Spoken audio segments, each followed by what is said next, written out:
Hello friends, Neha this side. Once again, I welcome you all on your learning channel, Knowledgeable Neha.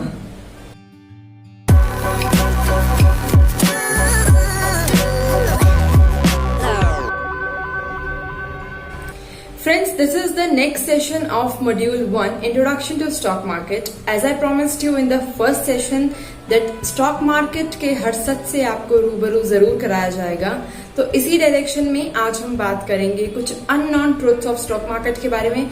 साथ ही बताऊंगी आपको कुछ अपने personal experience and personal advises. Lockdown लगने के बाद लोगों ने स्टॉक मार्केट में एंटर करना बड़ी तेजी से शुरू किया। रीजन क्योंकि लोग फ्री थे, लोग बाहर नहीं जा पा रहे थे, कहीं ना कहीं जॉबलेसनेस की वजह से उतना ज्यादा काम नहीं था, नई जॉब्स मिल नहीं रही थी, तो फिर लोगों ने एक अल्टरनेट इनकम सोर्स जनरेट करने के लिए स्टॉक मार्केट एक अच्छा प्लेटफॉर्म चुना। और इसीलिए आज हम बात करने वाले हैं बिगिनर्स इन्वेस्टमेंट ट्रुथ के बारे में। तो चलिए शुरू करते हैं। In India, from past 4-5 months, we have seen a huge number of retail investors enter in the stock market, including student, professional, housewife, teachers, even the persons who are into their jobs start investing in stock market for their alternate source of income. And not even in India, this trend has been seen globally. But in India, majority of retail investors are from Tier 2 and Tier 3 cities.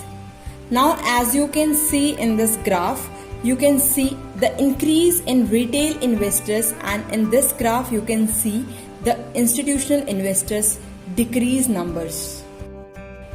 So what is retail investors or institutional investors? When I say retail investors, it means investors who are investing in stock market with a sum of less than 100 crores, and institutional investors are those investors who invest in stock market with a sum of more than 100 crores. So 99% of us falls under the category of retail investors. If we talk about institutional investors, then investors like FII, DII or big investors like Warren Buffett or Rakesh Jhunjhunwala comes under the category of institutional investors. So let's discuss about why there is a sudden influx of retail investors in the market. First reason is because people have realized, and which I'm very thankful for, that people have realized that you need to have an alternate source of income. Second reason is because people were free and stocks was relying up like anything. So personally people decide to spend their time in stock market, in investment decisions and in analysis, and take the investment decision with their own. Next major reason is lowering interest rate. Now it's very true, the amount of interest you get on saving account in a bank or fixed deposit in a bank are at lifetime lows. So people are obviously because of which investing more in stock market. It may be possible that you also decide to invest in stock market due to one of the reasons. So majorly these are the reasons due to which people are heavily investing in stock market from last 4-5 months. Let's proceed with some other truth which you need to know before knowing what is stock market. ज्यादातर लोग stock market में invest करने के decision लेने से पहले successful investors की story से मोटिवेट होते हैं, इंस्पायर होते हैं। I always say please keep in your mind, stock market ऐसा कोई प्लेटफॉर्म नहीं है जहां आप रातों रात अमीर बन सकते हो।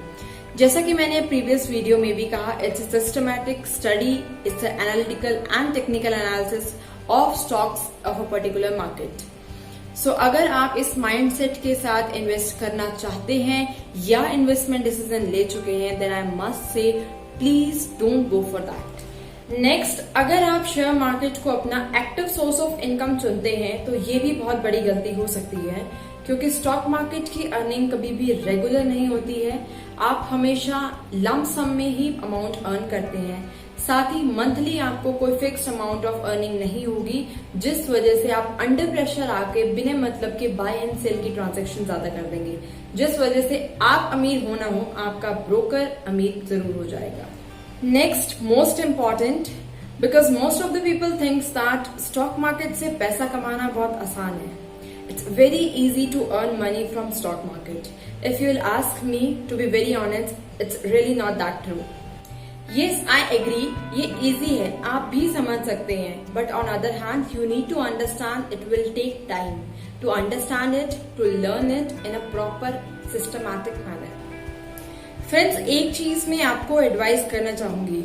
अगर आप सोच रहे हैं कि आप अपने इन्वेस्टमेंट डिसीजन के लिए किसी से सीख कर, समझ कर या फिर ट्रेनिंग लेकर आप अपने फाइनेंशियल एंड इन्वेस्टमेंट डिसीजन ले सकते हैं, या फिर किसी और के डिसीजंस के साथ आप अपना इन्वेस्टमेंट करना शुरू कर सकते हैं, तो ये गलती कभी मत कीजिएगा.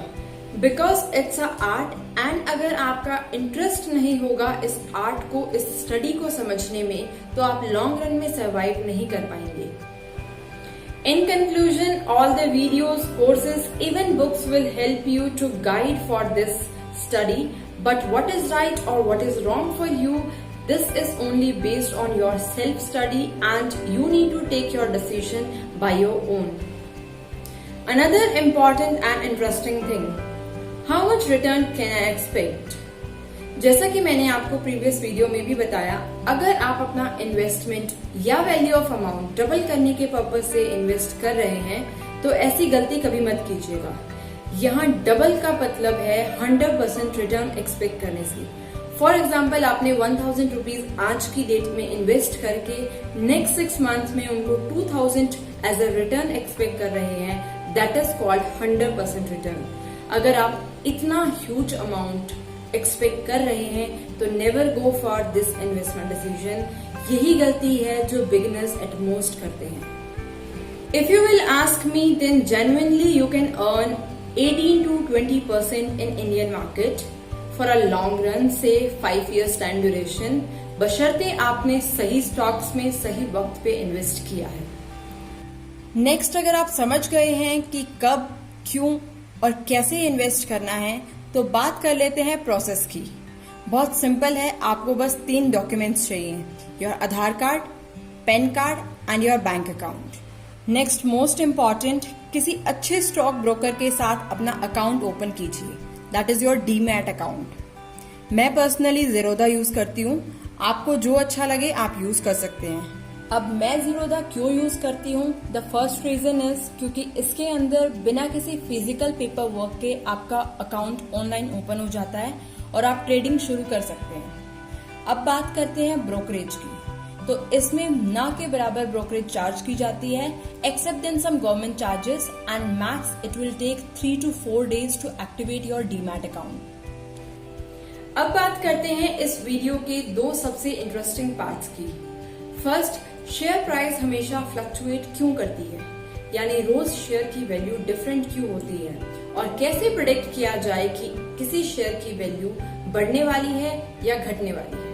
Second, I will share my experience and साथ ही आपको बताऊंगी कि इस जर्नी में, इस स्टॉक मार्केट की स्टडी में मैंने कौन सी बुक्स पढ़ी हैं और मेरी फेवरेट बुक्स कौन सी रही हैं.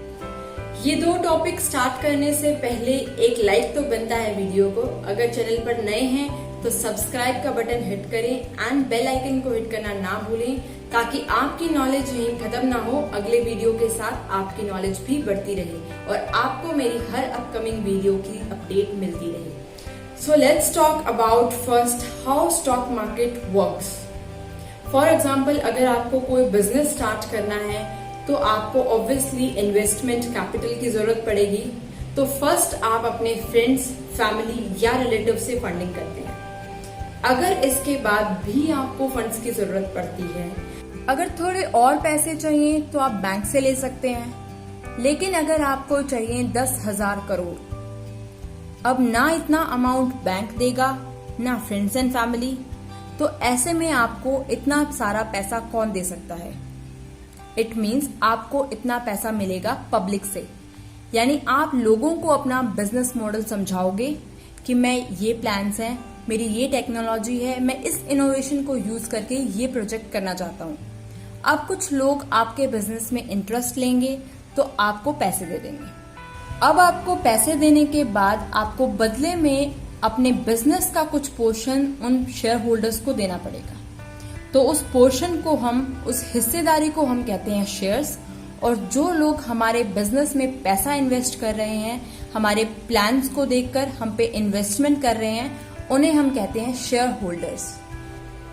अब ऐसा भी हो सकता है कि उस वक्त आपके पास पैसे थे तो आपने शेयर्स खरीद लिए, लेकिन आज जब आपको पैसों की जरूरत है तब आप उन शेयर्स को बेचना चाहते हैं। ऐसे में कंपनी तो आपसे अपने शेयर्स वापस लेगी नहीं, क्योंकि उस टाइम कंपनी को पैसों की जरूरत थी और वो पैसे जो आपने कंपनी को दिए थे वो उसने अपने बिजनेस में लगा दिए।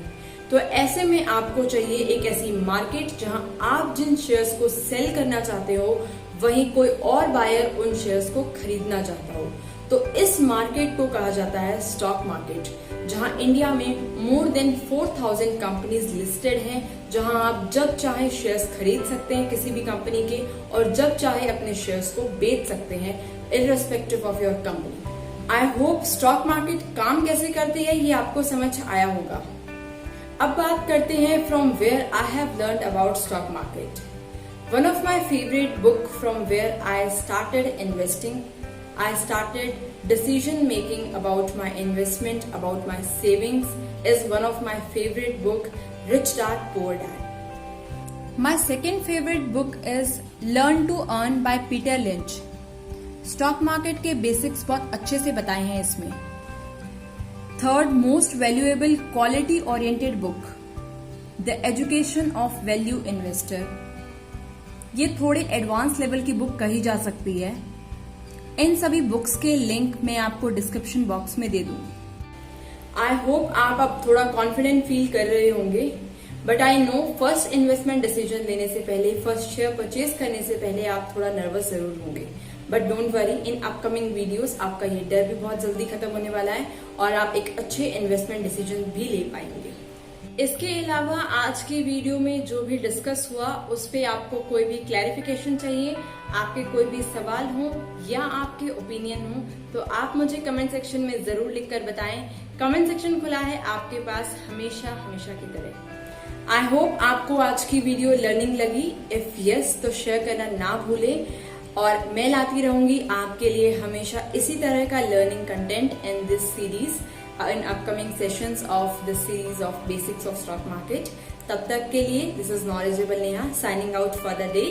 Till then stay healthy, stay safe, bye bye.